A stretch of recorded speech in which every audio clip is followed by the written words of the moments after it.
അല്പം മുമ്പ് അനൗൺസ് ചെയ്തിരുന്നത് പോലെ തന്നെ ജനം ടിവിയോടൊപ്പം ഇപ്പോൾ ഒരു വിശിഷ്ട അതിഥി ചേരുന്നുണ്ട്. ഇസ്രയേലിലെ ഇന്ത്യൻ ബാംഗ്ലൂർ ആസ്ഥാനമായുള്ള കോൺസൽ ജനറൽ ഓർലി വൈറ്റ്സ്മാൻ ആണ്. Ma'am, namaste, good evening and thank you for joining Janamtv. Good evening. Well, we're going straight to the questions. First question, ma'am, obviously is on the Indian diaspora safety. We have over 3 million Keralites and many more Indians working in West Asia, including Israel. I'm sure you've heard about the care workers of Israel. What would you say regarding the safety of Indians in the line of fire? Yes, I have to say that Israel puts a lot of emphasis. First of all, good evening, and I hope everybody's safe. And I'm sure that there are a lot of people who are worried about their loved ones in the Middle East and in Israel, and I can completely sympathize with that. But I will say that Israel has always put a priority on the safety of its citizens and anybody who liberties of Israel, and that's why there are many shelters in Israel. Everybody has access to a shelter, whether they're Israeli, Indian, or any other nationality. There are very clear instructions on what to do when there's a siren. The sirens are very clear. We get a lot of time to be able to get to the safety, and people who follow the instructions are generally safe. And that's of course true for anybody living in Israel, whatever nationality they are, including Indians, of course.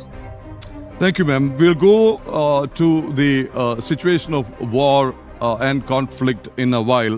Let me go to the India-Israel defense agreements which were done recently. This includes sharing of the Iron Dome technology and other advanced systems with India.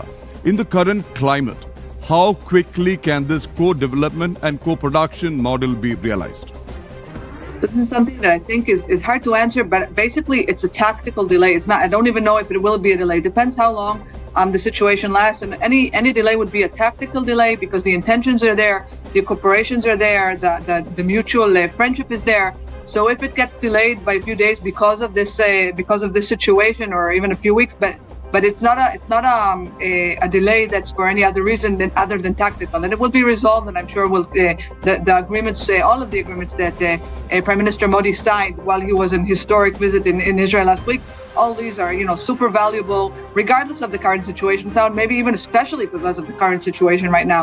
So this is something that will definitely not be affected in the long term in the strategic sense, maybe a little bit in the tactical sense, but it's very hard to answer when we don't know exactly how this situation will develop. Right, man. Then there is a new letter of intent for a cyber center of excellence which was signed. How will this enhance India's national security during this period of high cyber warfare?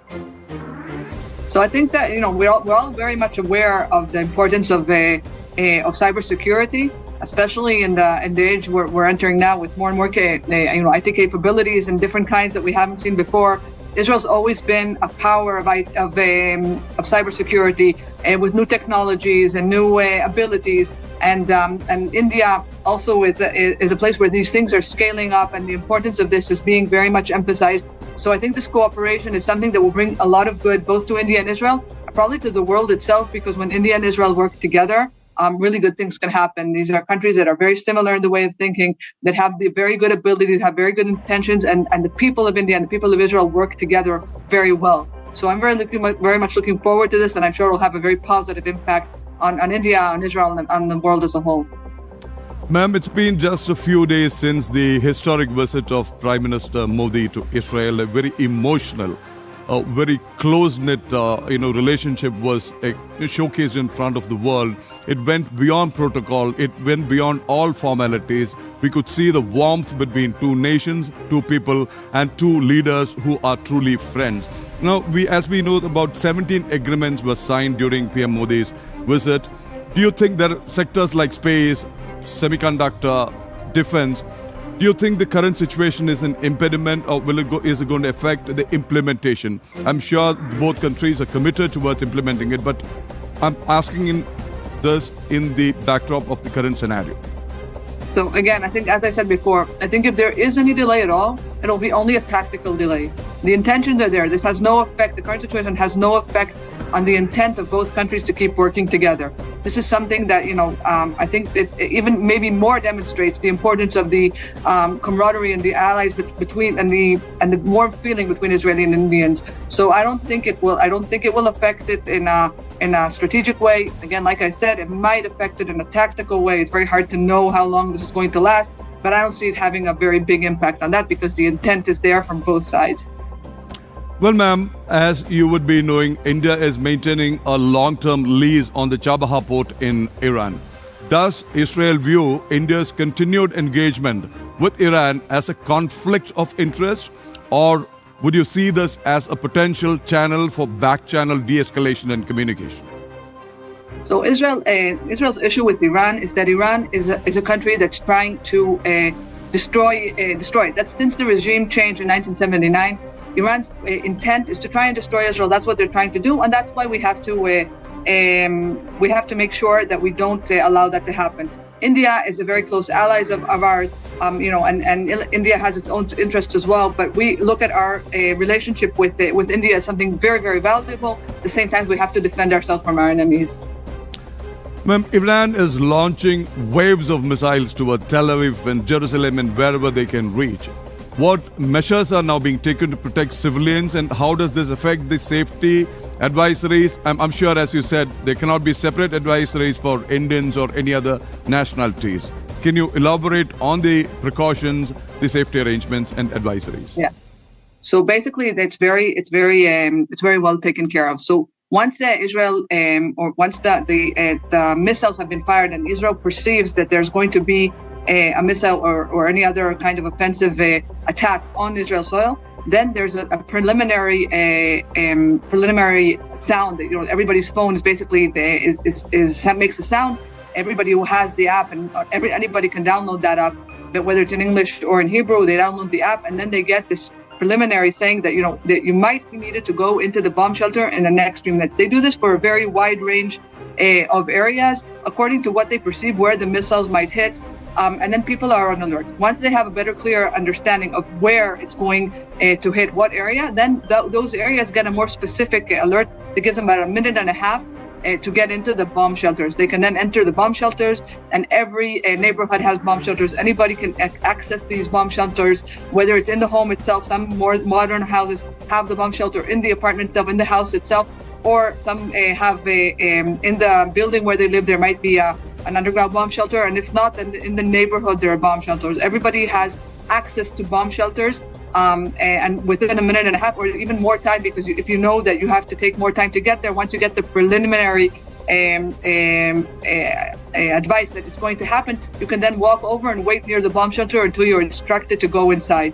So really, everybody has this ability, everybody has the app on their phone, and everybody has the ability to take the best care that they can not to get hurt. Well, as we all know, Hezbollah has not wasted an opportunity as they see it, and they've pounced on it and trying to create as much nuisance as possible. Obviously, Israel's strikes are intensifying in Lebanon. Now, following the death of Iran's supreme leader, what is the strategic objective with the border with Lebanon in the coming days and weeks? So I think that the strategy is what it's always been. Israel's aim, what Israel does is try to protect its civilians. That's what we've been doing since Israel got its independence in 1948.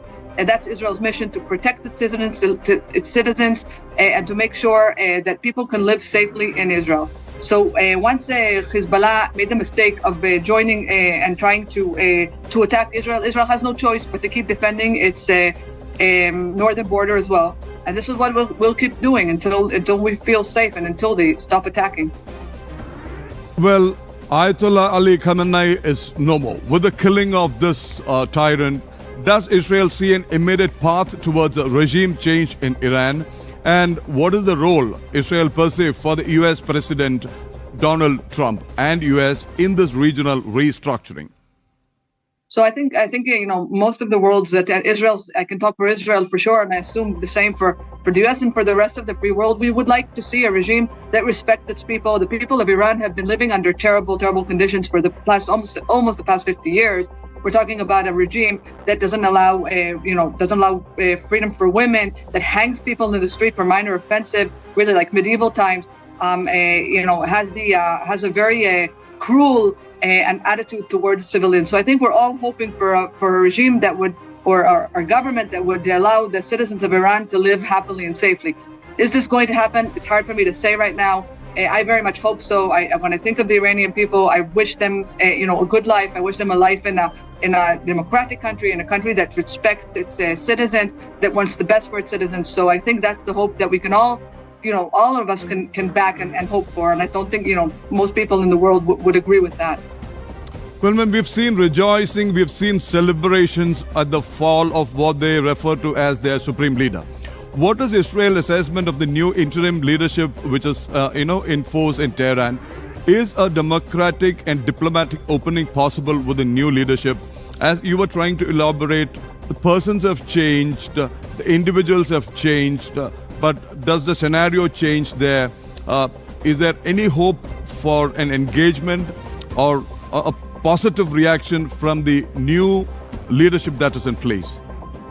I think that we'll have to wait and see. I'm not sure. For the indications that we're getting right now, I don't think so. But again, we'll have to wait and see. I don't want to make any predictions right now because we really don't know how things are going to play out. We can only hope that people will realize, that living safely and living happily is more important than trying to destroy anybody. And you saw that we've seen for the past 50 years or almost 50 years that Iran's main goal was to try and destroy Israel. I'm not even sure why this was their main goal. They were putting all their money into the allies instead of putting it into infrastructure in Iran. You can see the water problems that Iran has had. You can see the economic situation which Iran have had.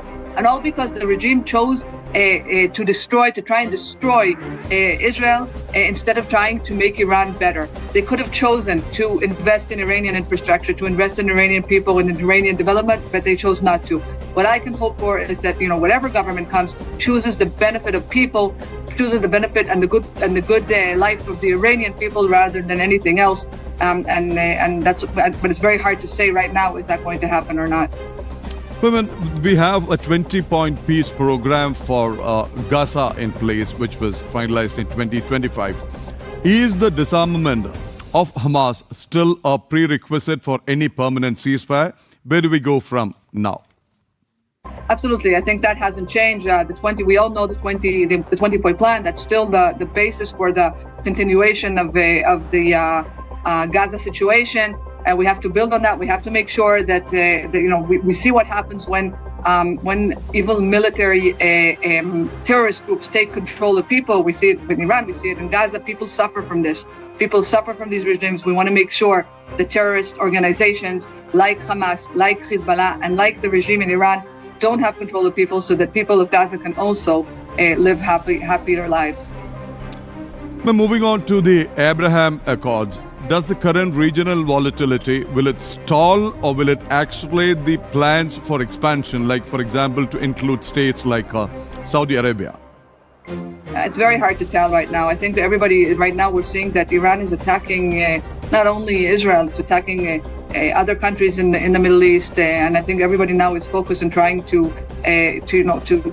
protect its citizens. All the more sane countries are protecting their citizens, are trying to do their best to protect their interests and the people that live there. So right now they're focused on that. It's very hard again to say what will be in the future. Well, Israel had recently committed to inducting 50,000 additional Indian workers over the next 5 years. Now, is the current situation going to affect this, and can they still look forward to a safe and bright future in Israel? Yeah, absolutely. I think that, again, I don't think anything that was decided in the past few days during Prime Minister Modi's visit, I don't think it will be affected tactically.